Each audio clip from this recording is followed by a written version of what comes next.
Hello అండి. మనం ఇంట్లో ఇలాంటి చిన్న చిన్న రుబ్బు రోళ్ళనేవి వాడుతూ ఉంటాము. మసాలా గట్ట రుబ్బుతూ ఉంటాం కదండీ! అయితే ఇలా మసాలా రుబ్బేటప్పుడు ఏంటి అంటే, ఏమైనా ఎక్స్‌ట్రా మిగిలిపోయింది అంటే, ఈ విధంగా ఆ రోల్లోనే ఉంచేసి కిచెన్ రూమ్‌లో మన స్టవ్ పక్కన పెట్టేస్తూ ఉంటామండి. అలా పెట్టడం వల్ల బల్లులనేవి ఎక్కువగా కిచెన్ రూమ్‌లో తిరుగుతూ ఉంటాయి. నెక్స్ట్ బొద్దింకలు కూడా నైట్ టైమ్ ఎక్కువగా వస్తూ ఉంటాయి. అలాగే ఈగలు, దోమలనేవి ఎక్కువగా ఉంటాయి కదండీ కిచెన్ రూమ్‌లోన. సో, అలాంటప్పుడు ఈ టిప్ అనేది చాలా బాగా హెల్ప్ అవుతుంది. ట్రై చేయండి. మసాలా అందులో ఉన్నా లేదా మసాలా లేకపోయినా సరే ఎప్పుడైనా సరే మనం ఈ విధంగా రుబ్బిన తరువాత ఇలాంటి లోటా కానీ బోర్లించుకున్నాం అనుకోండి. సో, ఇలా పెట్టడం వల్ల మనకి అందులో దోమలు కానీ, ఈగలు, నెక్స్ట్ ముఖ్యంగా బొద్దింకలు కానీ, బల్లులు ఏవి టచ్ చేసే ఛాన్స్ అయితే ఉండదండి. సో, బల్లులు కానీ, బొద్దింకలు ఏమైనా టచ్ చేసి అనుకోండి, అదే ఫుడ్ మనం తీసుకుంటే మనకి ఫుడ్ పాయిజన్ అయ్యే ఛాన్స్ ఉంటుంది. సో, ఇంట్లో పిల్లలు ఉన్నారు అంటే ఇంకా జాగ్రత్తగా ఉండాలి కదా!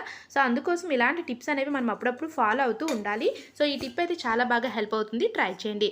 నెక్స్ట్ మరొక యూజ్‌ఫుల్ టిప్ అండి. మనం మార్నింగ్ బ్రేక్‌ఫాస్ట్‌కి దోసలు గట్టా ప్రిపేర్ చేస్తూ ఉంటాం కదండీ! ఇలాంటి ప్యాన్ పైన మనం డైలీ యూజ్ చేయడం వల్ల ఏంటి అంటే, ఈ ప్యాన్ అనేది మొత్తం ఆయిల్ అంతా కూడా ఆ ఎడ్జెస్‌లోకి, ఆ కార్నర్స్‌లోకి వెళ్ళిపోయి అది అలానే ఉండి మురికంతా పేరుకుపోయి ఉంటుందండి. ముఖ్యంగా ఆయిల్ అంతా కూడా పేరుకుపోయి ఉంటుంది.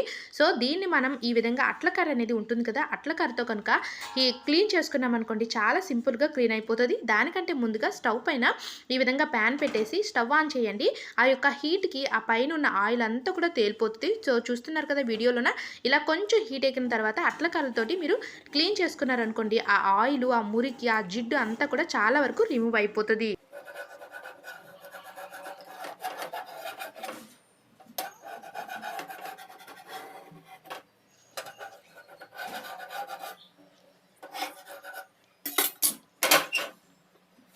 ఇలా క్లీన్ చేసుకున్న తర్వాత ఒక క్లాత్ తీసుకొని నీట్‌గా క్లీన్ చేసేయండి. మనకి ఆ పైన పేరుకుపోయిన మురికి అంతా కూడా క్లీన్ అయిపోతదండి. దీని గురించి మనం సోప్స్, స్క్రబ్బర్స్ లాంటివి ఏవి యూజ్ చేయకుండానే ఇలా చాలా సింపుల్‌గా క్లీన్ చేసుకోవచ్చు. డైలీ కాదండి, ఎప్పుడో వీక్లీ వన్స్ ఒక్కసారి ఇలా చేసుకుంటే సరిపోతది. నెక్స్ట్ మరొక యూజ్‌ఫుల్ టిప్ అండి. మనం చిక్కుడుకాయలు అనేవి ఈ సీజన్‌లో ఇంకా ఎక్కువగా ఉంటూ ఉంటాయి. సో, మనం మార్కెట్‌లో చిక్కుడుకాయలు తెచ్చుకొని ఫ్రిడ్జ్‌లో పెట్టి ఒక 2, 3 డేస్ అయిన తర్వాత అవి ఎలా ఉంటాయంటే, బాగా మెత్తగా అయిపోయి వాడిపోయినట్టు ఉంటాయి. సో, అలాంటి వాటిని మనం చిక్కేసి కర్రీ గట్ట చేసామనుకోండి, కర్రీ అనేది అంత టేస్ట్‌గా ఉండదు. అదొక టైప్ ఆఫ్ టేస్ట్ అనేది ఉంటుంది కదా! సో, అలా కాకుండా మనం ఎప్పుడైనా సరే వాడిన చిక్కుడుకాయలు ఉంటాయి కదా! సో, చూసారు కదా, ఇది ఫైనల్లీ వాడిపోయింది. ఇలా వాడిపోయిన చిక్కుడుకాయని మనం ఆ యొక్క పైన తొక్క తీయకుండా ఏంటి అంటే, ఆ లోపల పిక్కలనేవి ఉంటాయి కదా! ఓన్లీ ఆ పిక్కల్ని మనం కర్రీ కనుక చేసుకున్నామనుకోండి, చాలా బావుంటుంది. అలా కాకుండా మీరు లేతగా ఉన్నవి కాకుండా ఇలా వాడిపోయినవి కూడా చిక్కేసి కర్రీ అనేది వండేసారనుకోండి, ఆ కర్రీ అనేది అంతా ఒక గడ్డిలాగా ఉంటుంది. అంత టేస్ట్ అయితే ఉండదు. సో, తప్పకుండా ఈ టిప్ అనేది ట్రై చేయండి. ఈ సీజన్‌లో మనకి ఇంకా ఎక్కువగా ఈ చిక్కుడుకాయలనేవి ఉంటాయి. వాటర్‌లో కొంచెం సాల్ట్ వేసేసి వీటిని బాగా క్లీన్ చేసుకున్న తర్వాత కర్రీ అనేది ప్రిపేర్ చేయండి. నెక్స్ట్ టిప్ అండి. మనం ఇంట్లో మసాలాలు గట్టా మిక్సీలో ఎక్కువగా ప్రిపేర్ చేస్తూ ఉంటాం కదండీ!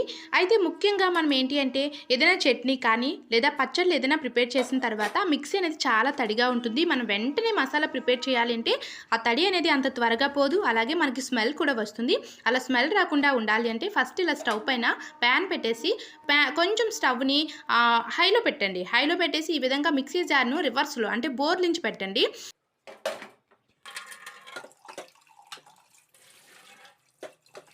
ఇలా బోర్లించి పెట్టడం వల్ల ఆ మిక్సీ జార్‌కున్న తడి అనేది చాలా త్వరగా ఆరిపోతుంది. మీరు వెంటనే పచ్చళ్ళు కానీ లేదా మసాలా పొడులు లాంటివి ప్రిపేర్ చేసుకోవచ్చు. నెక్స్ట్ ఇలా బోర్లించి పెట్టడం వల్ల మరొక యూజ్‌ఫుల్ ఏంటో తెలుసా అండి? మనకి మిక్సీ జార్ లోపల ఆ జార్‌లనేవి ఎలా ఉంటాయి, ఒక్కొక్కసారి టైట్‌గా పట్టేస్తూ ఉంటాయి కదా!